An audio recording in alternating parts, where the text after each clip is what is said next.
Welcome to Mid-American Patriot. These are the top stories we are tracking for you today, December 4th, 2025. We begin tonight with news that could bring real relief to the American heartland. The USDA is preparing a round of bridge payments aimed at supporting farmers hit hard by low commodity prices and soft export demand.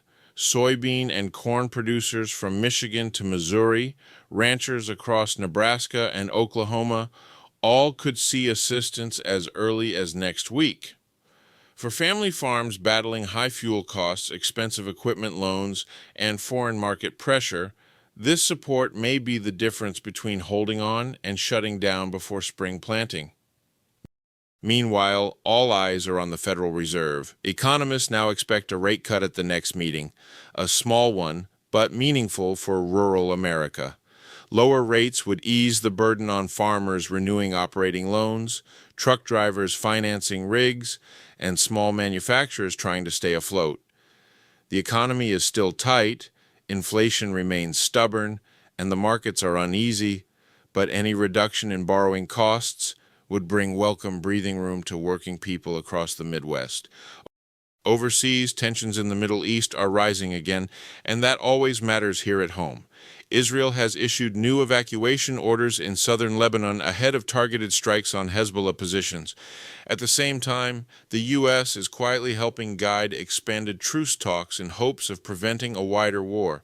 But even the threat of escalation sends immediate ripples through global oil markets.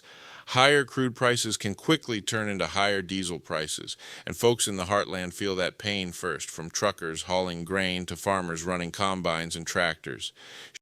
Shifting to South America, Venezuela is back in the spotlight. The U.S. military's attack on a suspected narco-smuggling vessel is now under official review, with new details confirming that those who survived the initial strike were classified as legitimate targets in a second attack.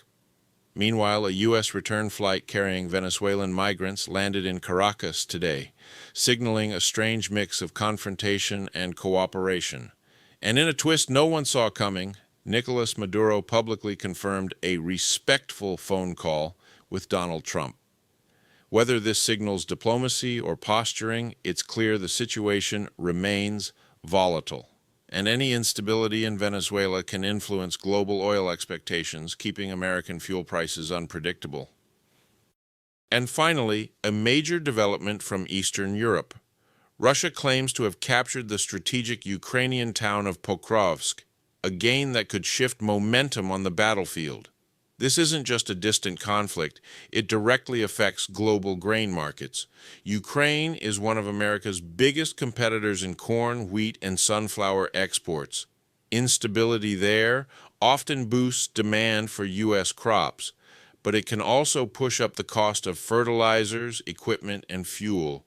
For farmers across the Midwest, that means both opportunity and higher operating costs in the months ahead. Point. Thank you for joining us. If you enjoy this content, then like, share, and subscribe. Mid-American Patriot. Get some. Mid-American Patriot. Get some.